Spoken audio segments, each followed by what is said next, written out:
పిచ్చోడా, నీ త్యాగాన్ని, నీ కష్టాన్ని, నీ ప్రయాసని, నీ వేదనని, నీ దుఃఖాన్ని, నీ కన్నీళ్ళని చూసి పట్టించుకోలేదనుకుంటున్నావా? మొత్తం గమనిస్తూనే ఉన్నాడు ఆయన. నీ ప్రేమలోని ఆ పరిపూర్ణత ఏ పాటితో కనిపెడుతున్నాడు, ఏమీ పట్టించుకోనట్టు. ఇంత సమర్పణ కలిగి ఆయన కోసం పరిగెత్తుతున్నావే, త్యాగం చేశావే, బాధలు పడుతున్నావే, నానా బాధలు పడుతున్నావే. చాలా చేశాను కదా దేవునికి, ఎందుకు నాకు ఇలాంటి పరిస్థితి వస్తుంది? ఇతరుల కంటే కూడా చాలా నమ్మకంగా కష్టపడుతున్నా కదా, నిజాయితీగా కష్టపడుతున్నాను కదా, నాకున్న సమస్తం కోల్పోవటానికి ఇష్టపడ్డా కదా, నానా బాధలు పడుతున్నాను కదా, పడరాని పాటలు పడుతున్నాను కదా, ఎందుకు నాకు ఇలాంటి పరిస్థితి? గమనిస్తున్నాడు. ఏమాత్రం ఇంకా అసలు నీ ప్రేమలోని పరిపూర్ణత ఎంతో కనిపెడుతున్నాడు. సైలెంట్గా ఓదార్పు కోసం చెప్పట్లా, ఆత్మ నడిపింపులో మాట్లాడుతున్నా.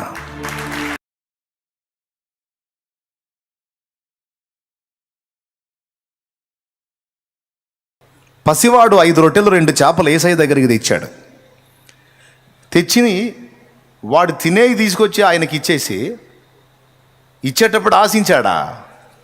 ఇవన్నీ ఇస్తున్నాను, తర్వాత 12 గంపలు మిగిలిచ్చి నాకు ఇస్తాడని చూశాడా? ఆలోచించాడా? ఆశించి ఇచ్చాడా? నో. యేసయ్య అంటే చిన్నోడికి ఇష్టం. యేసయ్య అడిగాడు, వాడు తిందామని ఓపెన్ చేసుకున్నాడు. తినబోయేటప్పుడు ఆయన మాట వినబడింది. యేసయ్య అడుగుతున్నాడు, ప్రభువు అడుగుతున్నాడు, నేను రోజు తింటా కదా, ఈ ఒక్క పూట ఆహారం ప్రభువుకి ఇస్తాను. పసివాడి గుండెల్లో ఉన్న ప్రేమ చూడండి ప్రభు మీద. నాకున్న ఈ ఆహారం ఇచ్చేస్తే మరి నా సంగతి ఏంది అనుకోలా. ఆ చిన్న గుండెలో యేసయ్య పట్ల ఎంత ప్రేమ. వాడు విప్పుకున్నాడు, ఓపెన్ చేశాడు తిందామని. ఆయన మాట వినబడింది, మీ వద్ద ఏమైనా కలదా అని. ఇక వాడికి తినబుద్ధి కాలేదు. పాపం ప్రభు అడుగుతున్నాడు. ఆకలి అవుతుందేమో, చాలాసేపు మాట్లాడాడు కదా, మరి ఎవరు ఇవ్వనట్టుంది, నేనన్నా తీసుకెళ్ళిద్దాం. ఇక అంతకుమించి ఏం తెలుసు చిన్నోడికి? ప్రభువుకి ఆకలి అవుతుందేమో, తింటాడు. మరి నీ ఆకలి సంగతో నాదే ఉందిలే. పాపం ఆయనకి ఎవరిస్తారు? నాకంటే మా అమ్మ మా నాన్న ఉన్నారు. ఈరోజుది పోతే నాకు మళ్ళీ పెడతారు. ఆయనకి ఎవరిస్తారు? ఆయన అడిగాడు, చూశాడు. వాడు తినబోతా చూశాడు. ఎవరన్నా కదులుతారేమో, ప్రభువా నా దగ్గర ఇది ఉంది అంటారేమో అని చూశాడు. ఎవరు కదల్లా. ఇక వాడు ఆలస్యం చేయలే, లేచి వెళ్ళి నా దగ్గర ఇది ఉంది. ఆంధ్రేయ దగ్గరికి వచ్చాడు, నా దగ్గర ఇది ఉంది. ప్రభు ఏదో అడిగినట్టున్నాడు, మీ దగ్గర ఏమైనా కలదా అని. నా దగ్గర ఇది ఉంది. దాని వెనక ప్రతిఫలాన్ని నా చిన్నోడు ఆశించలా. అంత మేధావి కూడా వాడు కాదు, పసిబిడ్డ. ప్రభువును ప్రేమించాడు. నువ్వు నాకు చేయకపో, నువ్వు నాకు ఇవ్వకపో, నేనైతే నీ కోసం బతుకుతా ప్రభువా, నేనైతే నీ కోసం అంకితం అవుతా ప్రభువా, నేనైతే నిన్ను ప్రేమిస్తున్నా ప్రభువా. నువ్వు నాకు చేయకపో, నువ్వు నన్ను ఆశీర్వదించకపో, నువ్వు నన్ను దీవించకపో, నాకు అనవసరం. నువ్వు నన్ను ప్రేమించావు, నన్ను కోరావు, నా బ్రతుకుని ఇవ్వమన్నావు, అప్పచెప్పుకున్నా.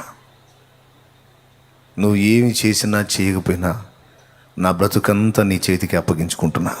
ఈరోజు కష్టపడి దేవుని కోసం తిప్పలు పడుతున్నావు, కానీ ఆశించిన ఫలితం ఏం కనపడట్లా. ఆర్థిక సమస్యలు ఏం పోలా, కొంచెం నలుగుతూనే ఉన్నావు. కష్టపడి దేవుని చిత్తం కోసం, దేవుడు ఈ పని చేస్తే సంతోషపడతాడు, ఇదే కదా ఆయన చిత్తమని ఆత్మల సంపాదన కోసం సేవకు వచ్చావు. కష్టపడుతున్నావు, ఆశించిన ఫలితం రాలా, ఆశించిన జవాబు రాలా. జవాబు ఏదన్నా కానీ ఆయన ఇవ్వకపోని నాకు అనవసరం, నేను ఆయన్ని ప్రేమిస్తున్నా, చేస్తా. ఆయన నన్ను పట్టించుకున్నా చేస్తా, పట్టించుకోపోయినా చేస్తా. ఆయన నాకు సమృద్ధిని ఇచ్చినా చేస్తా, ఇవ్వకపోయినా చేస్తా. నేను మాత్రం మానుకోను. ఆయన నన్ను ఘనపరిచినా చేస్తా, ఘనపరచకపోయినా చేస్తా. ఆయన నన్ను ఆనంద పెట్టినా చేస్తా, అవమానానికి అప్పగించినా చేస్తా. ఆయన నాకు సమృద్ధినిచ్చినా చేస్తా, దరిద్రతలో నన్ను ఉంచినా చేస్తా. ఆయన నాకేదో ఇవ్వాలని ఇస్తాడని కాదు, ఆయన అంటే నాకు ఇష్టం. ఆయనకు నచ్చేవి చేయటం అంటే నాకు ఇష్టం. ఎంతోమంది ఉన్నారు, నన్ను కోరాడు. మరి ఎంతోమంది ఉన్నారు, చదువుకున్నోళ్ళు, జ్ఞానులు, గనులు, గొప్పవారు, నన్ను పిలిచాడు. మరి నేను ఎట్లా మర్చిపోయేది? నన్ను అడిగాడు, నువ్వేమన్నా నా కోసం చేస్తావా అని. నేను ఎట్లా వదిలిపెట్టేది ఆ మాటని? ఎంతోమంది ఉన్నారు, నాతో మాట్లాడుతున్నాడు. ఒక చిన్న ప్రార్థన గుంపు నా కోసం సిద్ధపరచగలవా? కొద్దిమందిని నా కోసం చిన్న గుంపుగా చేసి రోజు ఆ చిన్న గుంపులోంచి, ఆ 2-3 నిత్యము నా యొద్దకు ప్రార్థనా ధూపం ఎక్కి వచ్చేటట్టు నువ్వు చేయగలవా అని పిలిచాడు. పూనుకున్నాను. ఎన్నో ఎదురు దెబ్బలు, ఆటుపోట్లు. కొన్నిసార్లు అసలు పట్టించుకుంటున్నాడో లేదో అనిపిస్తుంది. అయినా మానను.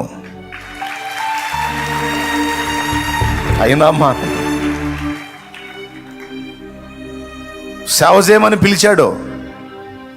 చాలామంది మనుషులు ఉంటే నన్ను పిలిచాడు. ఒక్కోసారి కఠినమైన కరువు కనపడుతుంది,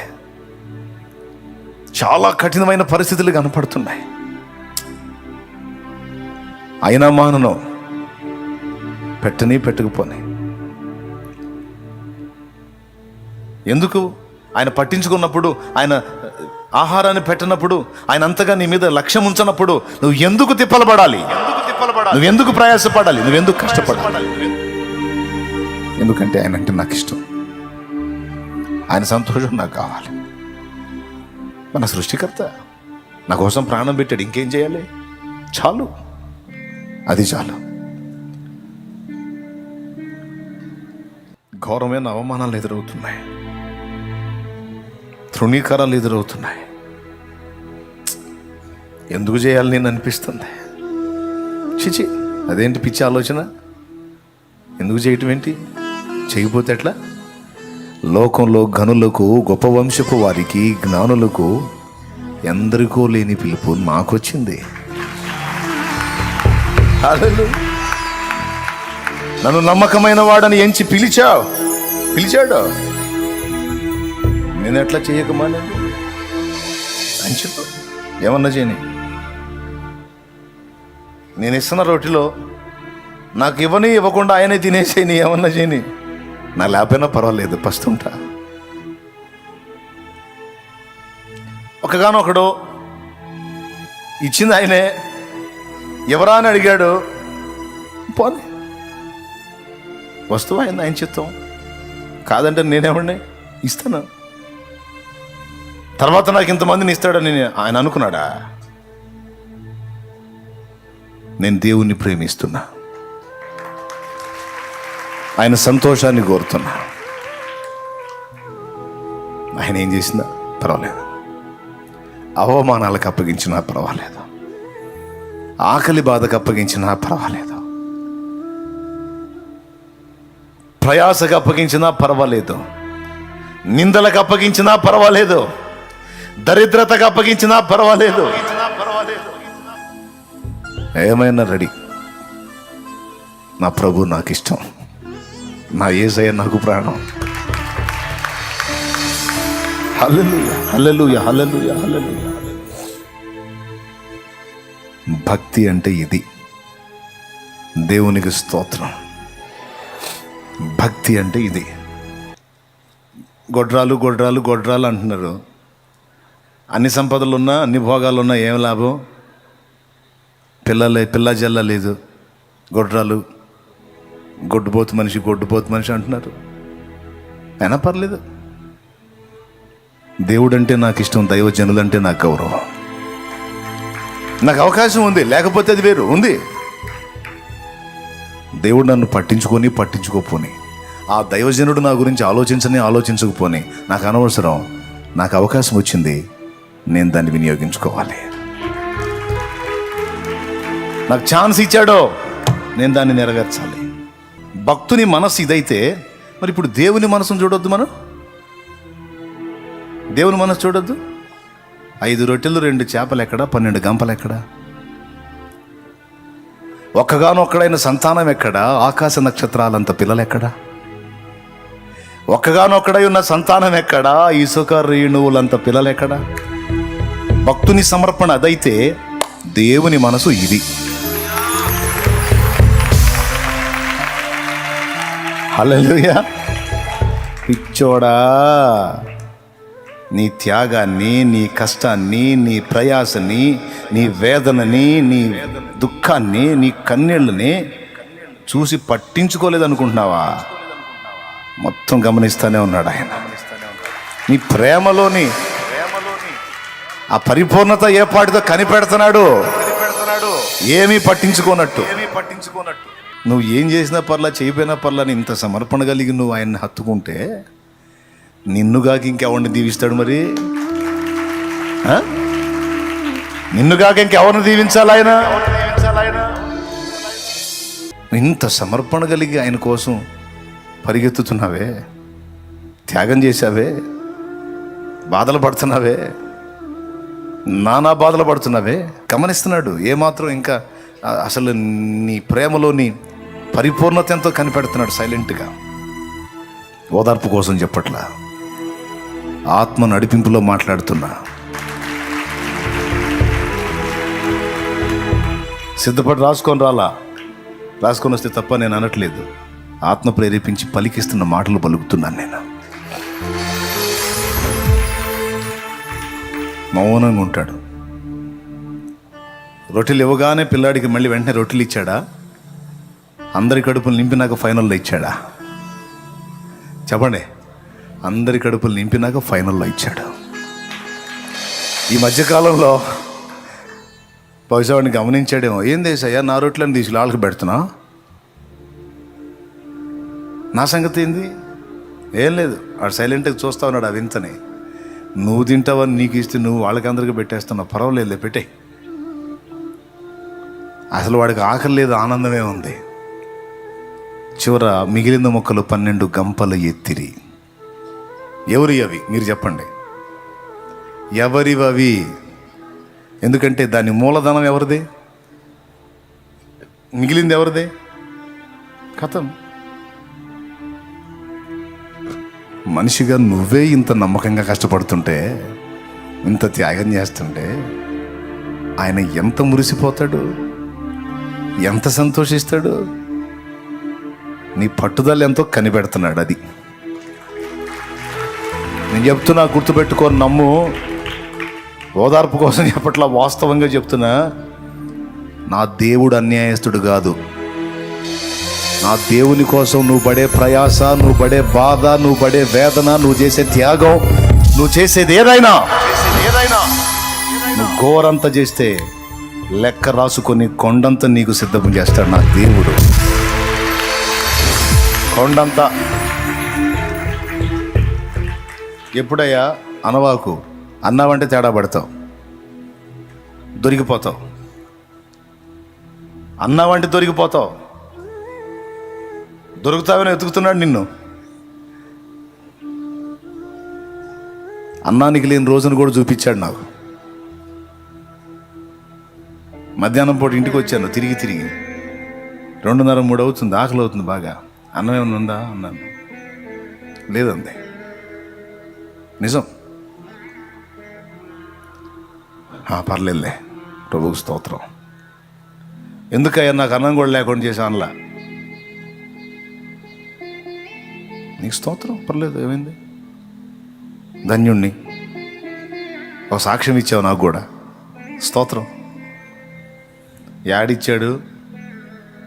10 నిమిషాల్లో సహోదరుడు వచ్చి టీ తాగుదామరా అని హోటల్కి తీసుకెళ్ళాడు.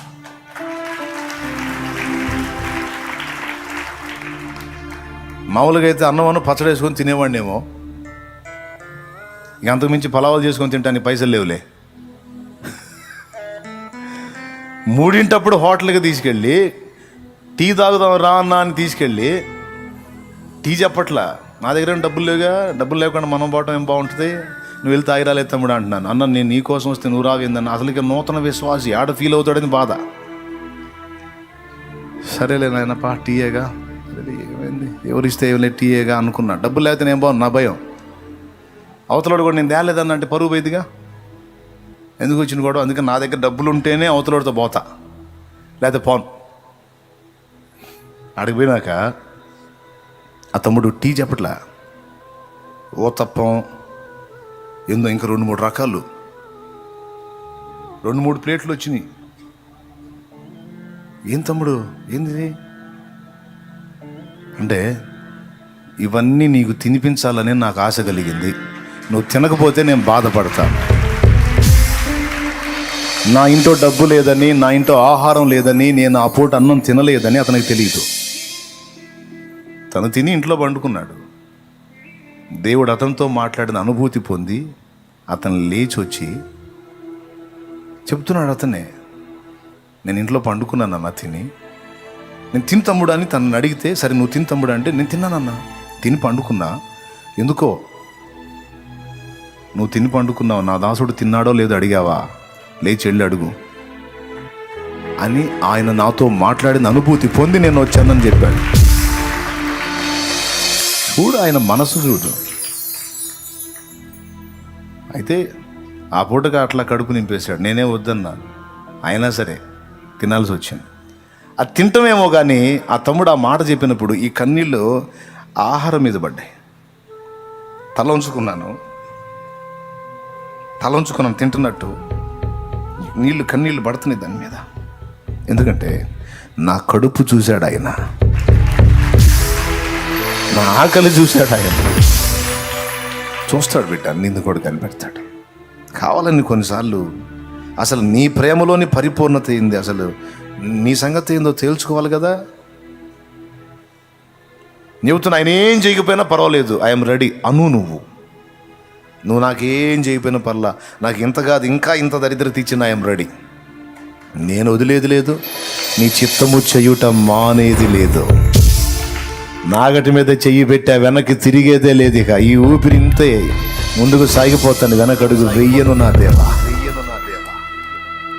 నువ్వు ఇవ్వకపో. నీకు ఒకటి తెలుసా, ఈరోజు కూడా పరిచర్య చేసిన, ఆత్మల భారంతో పరిగెత్తిన ఏం ఆశించో తెలుసా? సత్యాక దేవుడు ఒక పెద్ద కిరీటం పెడతాడన్న ఆశ కాదు. చావుగోతులో నుండి నన్ను విడిపించిన నా దేవుడు నేను అనేక మందిని విడిపించాలని ఆశించాడు గనక నా కళ్ళ ముందు ఎంతోమంది నశించిపోతున్నారు. ఆయన తర్వాత కిరీటం ఇస్తాడో ఇవ్వడో తర్వాత సంగతి. నేను ఉన్నంత వరకు నశించిపోతున్న నా సహోదరి సహోదరులను కాపాడగలిగినంత మందిని కాపాడుకోవాలి. ఇదే మెయిన్ లక్ష్యం. ఇక ప్రజలు భజన చేస్తారా, ప్రజలు నాకు జేజేలు కొడతారా, ప్రజలు నాకేమన్నా దండలేస్తారా, సన్మానాలు చేస్తారా, లేకపోతే నాకు ముందు ఒక తోక వెనక ఒక తోక ఏమన్నా తగిలిస్తారా, ఇవన్నీ కాదు. చచ్చాక ఆయన మహిమ కిరీటం పెడతాడా, అక్షయ కిరీటం పెడతాడా, నీతి కిరీటం పెడతాడా, వాడబారని కిరీటం పెడతాడా, ఆ కిరీటం పెడతాడా, ఇవన్నీ లేదు. కిరీటం ఇవ్వకపోని, అసలు నిత్య జీవం ఇవ్వకపోని ఆయన చిత్తం. పౌలు అన్నాడు ఈ మాట, అవసరమైతే నా సహోదరులందరి కోసం నేను నరకానికి పోవటానికైనా ఇష్టపడతాను, వారందరూ రక్షించబడాలన్నాడు. నువ్వు ఇవ్వకపో, చేయకపో, నన్ను విమోచించావు గనుక, నేను ఇది చేస్తే నీకు సంతోషం గనుక, అది నేను చేయటం నా సహోదరి సహోదరులకు క్షేమం గనుక నేను ప్రకటిస్తాను, ప్రార్థిస్తాను, ప్రయాసపడతాను, ఆత్మలను నీ కొరకు సంపాదిస్తాను, నీ చిత్తం నెరవేరుస్తాను. నువ్వేమన్నా చెయ్యి. ఆరంభం నుండి అదే మరి నిష్ప్రయోజనం అయిందా? అన్యాయం ఉందా? అన్యాయం చేశాడా? ఏంది చేసేది? ఇంత చేస్తే ఇంత. నేను చెప్తున్నా, ప్రభువునందు నీ ప్రయాస వ్యర్థం కాదు, గుర్తుపెట్టుకో. మొత్తం నీ కొరకు సిద్ధపరిచి దాచి ఉంచే దేవుడు నా దేవుడు. కాబట్టి ఇదంతా మీరు మీ జ్ఞాపకంలో గ్రహింపులో పెట్టుకొని దేవుణ్ణి నేను చెప్పిన ఈ పందాలో ప్రేమించండి. ప్రతిఫలాపేక్ష లేని ప్రేమ, ప్రతికూల పరిస్థితులైనా మారని ప్రేమ, అవమానాలైనా తృణీకారాలైనా మారని ప్రేమ, కఠిన దారిద్ర్యమైనా కఠిన శ్రమలైనా శరీరమంతా బలహీనతలో నలిగిపోయే పరిస్థితి అయినా మారని ప్రేమను కలిగి ఉండడానికి జాగ్రత్త పడు. ఇన్ని సంవత్సరాలు నన్ను ఏడిపించావు, 24 సంవత్సరాలు అయింది, పిల్లల్ని ఇస్తా అని ఏమిచ్చావా? ఆతిథ్యం లేదు, ఏం లేదు, పో అన్నాడా? అన్నిసార్లు అంతకుముందు నన్ను అడిగా నీ మారైతే అసలు అడగలా. ఇంకా నేను అడగనయ్యా, నువ్వు ఇవ్వకపో, దా వచ్చి తినిపో. తిని ఆశీర్వదించి వెళ్ళాడు. భక్తులు తిని దీవించారు. దీవించింది నిశ్చయముగా జరిగింది.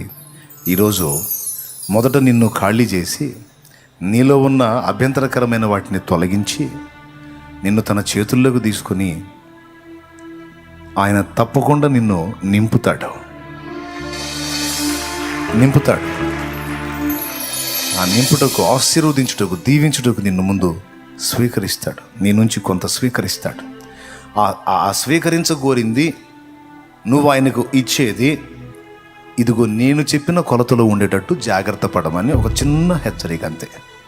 చాలా చేశాను కదా దేవునికి, ఎందుకు నాకు ఇలాంటి పరిస్థితి వస్తుంది? ఇతరుల కంటే కూడా చాలా నమ్మకంగా కష్టపడుతున్నా కదా, నిజాయితీగా కష్టపడుతున్నాను కదా, నాకున్న సమస్తం కోల్పోవటానికి ఇష్టపడ్డా కదా, నానా బాధలు పడుతున్నాను కదా, పడరాని పాటలు పడుతున్నాను కదా, ఎందుకు నాకు ఇలాంటి పరిస్థితి?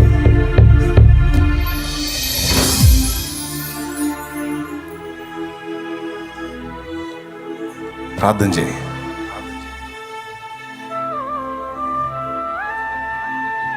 నీ ప్రేమ యొక్క పరిపూర్ణత నేను గమనిస్తున్నాడు. అంతరంగాలు పరిశోధించే దేవుడు ఆయన. నేను అన్న మాట ఖచ్చితంగా నీలో ఉంటుంది. ఈ ప్రశ్న, ఎందుకు నాకు ఈ పరిస్థితి అన్నది.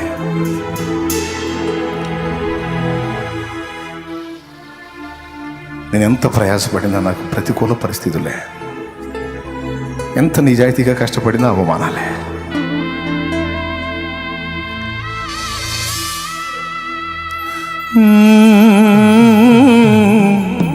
ఏమన్నారా నీ ప్రభు?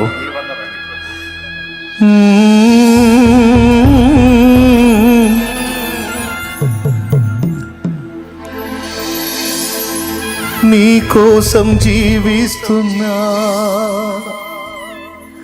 నిన్ను నే ప్రేమిస్తున్నా. నువ్వంటే పిచ్చిదేవా, నువ్వంటే ఆశ, నువ్వంటే ఇష్టమయ్యా, నాకు ఇష్టమయ్యా. ఇది నీకే తెలుసు ప్రభు. ఎన్ని వేదలైనా, ఎన్ని అవమానాలు, ఎన్ని బాధలైనా నిన్ను వదలలేను ప్రభు. నువ్వు నాకేం చేయాలయ్యా? ప్రాణమే పెట్టేశావు, ఇంక నువ్వు నాకేం చేయాలి? పర్లేదులే ప్రభా, పర్వాలేదులే ప్రభా.